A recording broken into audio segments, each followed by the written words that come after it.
Indy, what did you do to the outside? What did you do to the outside?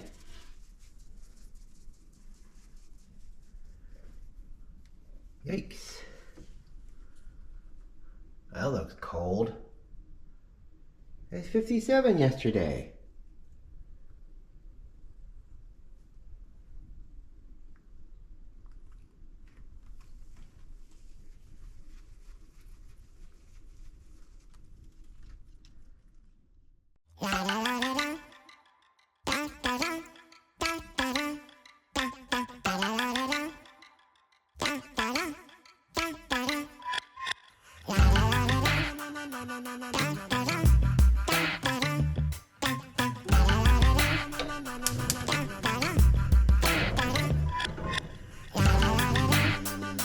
Moka Thursday, I guess. That's not really a thing.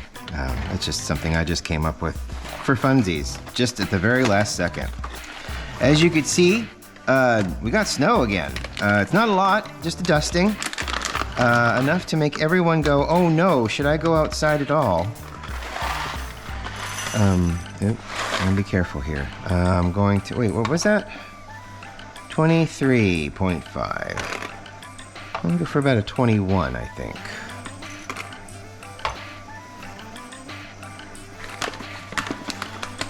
We're going to Moka Pot this. I've got this set once again to its highest, finest grind level, which is not espresso, but it will get in there. Wow, what's holding you back? What's in your wallet? We're gonna use that. And then I've got everything prepped. Here's my little cup. I got my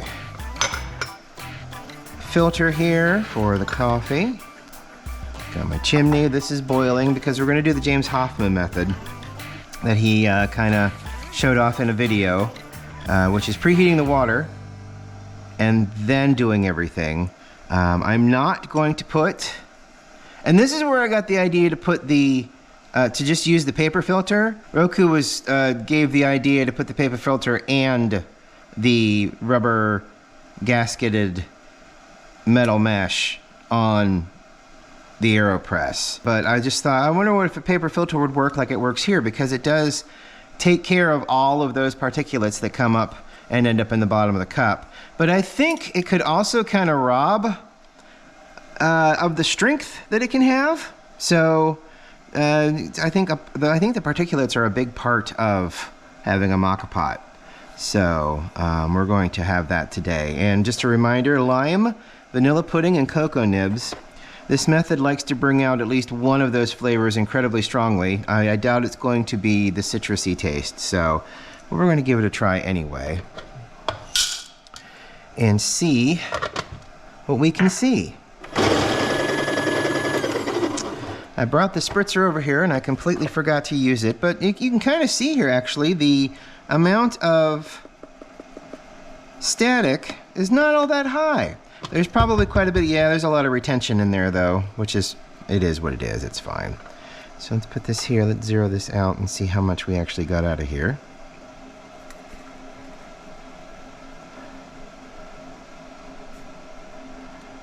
Wow, that's a lot of retention.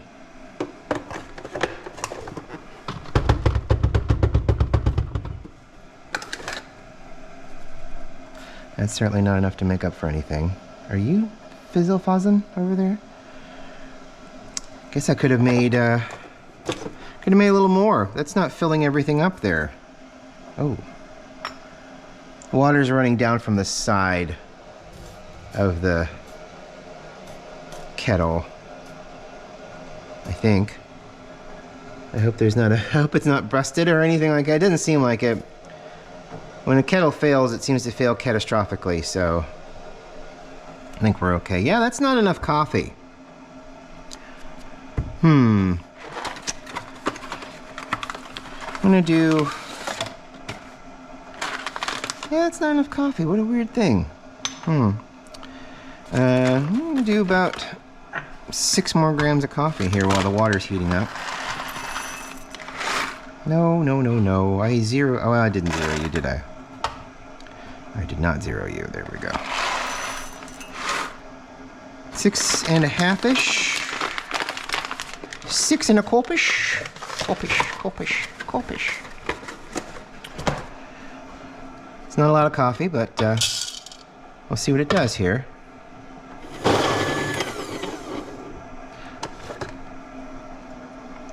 Let's see what we've got here now. Yep, 6.5 in, 6.5 out. That's nice. That's a little bit better. It is nice when it's up to the top, but I think we'll work with what we got here. Something I discovered this morning: daylight savings time is coming, March the 9th, and the Sunday, this coming Sunday. Set your clocks appropriately to lose all of that sleep, that whole hour of sleep, because we spring forward and we fall back. So in the fall, we go back an hour. So what I was taught in grade school, and it has stuck with me this long: we spring forward, we jump forward, we fall back, we fall backwards. That's what we were told. And it's ironic because we can spring in any direction we want, and we can fall just about anywhere and in any direction. It's kind of what you learn as you're growing up, even though you're told as a child you spring forward and you fall back. There's that. Growing up, it's what happens to people. All right, so we're gonna do it on this back burner back here. We're gonna fill this up with incredibly hot water. I'm going to attempt to use the towel here to keep my hands from burning.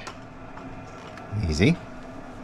I may need a thicker towel if I'm honest, but we'll see what we can do with this Vermont towel. This Vermont towel came from a wedge of cheese. It was a specialty Vermont cheese. I don't think it was even specialty. I just think it was like, it came with a towel. It came with a Vermont towel, and this is back in 2002. 2001. This is circa 2001. That's how old this towel is. I don't even know if the cheese was any good, to be honest with you. I don't remember. I don't even think. It was a big block of cheese though, but it was a block of cheddar cheese. It wasn't like a big wheel. It was a block of cheddar cheese. All right, so we're gonna fill this up to this little relief valve here with hot water. And this is not the traditional way to do it. The traditional way to do it would be to just put cold water in it, put it on the stove, and let it go until it decides to volcano. So we're gonna put our little coffee holder filter in there. We're gonna let it settle. And then we're gonna take our top here. I have a name. And we're going to get it on as tight by hand, and I'm gonna grab the base, which is screaming hot, by the way, and I'm gonna tighten it as tight as I can because we want it to seal up. We don't want anything to come out. And I'm gonna put it right here, and we're gonna start this up. There we go. We're gonna let it do its magic. I'm gonna open this up. I'm gonna grab a spoon, because when it falls, the good stuff's usually at the top and goes to the bottom and settles as everything else kind of pulls up around it. It doesn't have enough force, I would say. That's the word I would use. Because when you're pouring into something and it kind of disturbs the bed, everything kind of churns up. I don't think there's enough churning happening as it's water falling down along the chimney here to stir up the bottom of the coffee, to get it all mixed up properly. So that's what I was told. I was watching some people from Italy do a Moka Pot, and it was charming and wonderful, and it was some little old lady with really bad osteoporosis hunched over the stove, and just this giant 200-year-old stove, getting a Moka Pot ready, and then doing the spuma, which I've tried to do a couple times, which is sugar and a little bit of the top coffee that comes out of here, and there's a ratio to it. And watching her do it without any kind of safety net of a recipe. She just spoons it in and then pours it on and then stirs it up, and then it comes out perfect every time. And I have not yet been able to get it to the consistency because she's strong. She's just woof, woof, woof, woof, woof, woof, woof, woof. And she could do that for like 5 minutes, probably because she has no feeling left in any part of her arm. And yeah, it's just absolutely fun and fantastic. Someday I'll try it again. But today is not that day. Today, we're going to try this as it is. And I'll add milk when I take it downstairs to start editing. I just like the initial fun of the coffee volcano and the tasting of the very first, incredibly bitter, admittedly. As an Ohioan, Moka Pots are not really part of our daily routine. I'm sure that there are some places that have a lot of Moka Pot use, but until I started doing it myself, I had never seen it used once. So it's been a fun little journey using this little pot. I've already gone through one because stupid me. I hand washed it. I dried it as much as I thought it needed to be dried. I put it away. For, you know, I use it, what once a month I break it out. Here it comes. Here it comes. Looky there. Got some foam. There comes the coffee. I'll turn down the heat. There should be enough in here to get this up to at least part way up the back of the spout there. That's kind of what we're shooting for. I also don't want to burn it. I want it to just come out and be coffee. See, it would be at this point that we would put it in like a metal cup that can take a spoon beating, and with the sugar, and then just stir and stir and stir and stir and stir and stir. And if you hear that popping noise, it's the flap on the top of the chimney here that this fan goes up and into. All of the chimney covers have been flapping for the past 2 days like crazy because the wind outside is insane. And now I've woken up to snow. It was 50. I was toying with washing the car yesterday, and I should have washed the car yesterday. It's not going to be warm again until next Tuesday, and then we might be seeing like 70, or we might be seeing like mid 60s. So here we go. Look at that. Whoa. Okay. Yep. We're at the bottom. We're at the end. Look at that. This is a light roast, so this is going to come out looking a lot lighter than the normal Moka Pot stuff we've done in the past. I'd say that was pretty darn near perfect. That ended just exactly the way I think it. I felt like it should. We're at the bottom of the water. It's all gone up the one chimney into the coffee bed, and then was pushed through, and now went up the second chimney. It smells nice. I mean, I don't think I've ever done this with a light roast, so it should be very fascinating to see.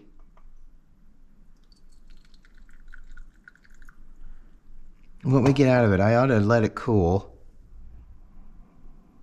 It does smell a lot less, well, as it should, because medium. Oh no, let's put this back over here. Sorry. I mean, it's stone.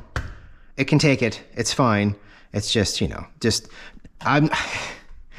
after what, 40 years of Formica cabinets, particle board cabinets covered in plastic, all of my life, putting anything on this kind of a surface or anything that on a countertop is scary to me. So I am very, very, very watchful and very mindful. Even with this stuff that you can't really stain it. I mean, I don't think you can stain it at all. You could probably take a blowtorch to it and kind of mess up the finish on it, but you can't stain it. And you can put hot things all over it. So it's a very light color. The lightest color I think I've ever gotten out of this Moka Pot. Like I said, it smells really nice.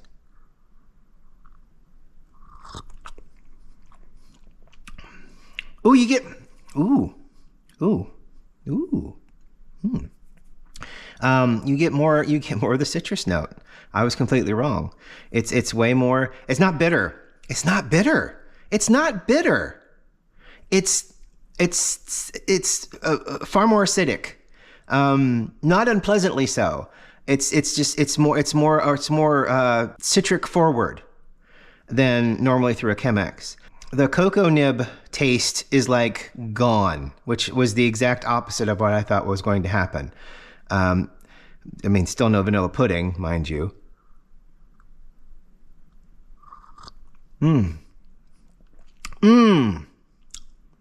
Yeah, I see my hair floating in there. I apologize for that. That's just the way life is here. Yeah, I have 2 cats and a husband that's letting his hair grow out. So he's growing his hair long. It's great. But so I know it's not. I've grown up with cats and a brother. So I'm used to hair and everything. It's fine. I'm sure it's fine.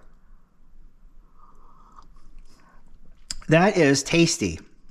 That is the nicest thing I've ever gotten personally out of a Moka Pot. It is very acidic. It's almost kind of sweet a little bit. Like I said, the cocoa nib flavor that we got through the Chemex and through the AeroPress is like gone. It's all very punch you in the mouth, acidic. And you kind of see the particulates kind of floating in the bottom there, even though and that's because I stirred it up. Because if I'd have just poured it without stirring it up, I'd have just gotten everything from the top. So look at that. Isn't that amazing? Does that look darker? Let's do this. I'm gonna pour that back in there. And let's... How in the hell is this spout better than any one of these Pyrex damn things that the spout sucks? It's the worst spout ever on all of these Pyrex. It doesn't care what color it is. It doesn't matter how big they are. They suck.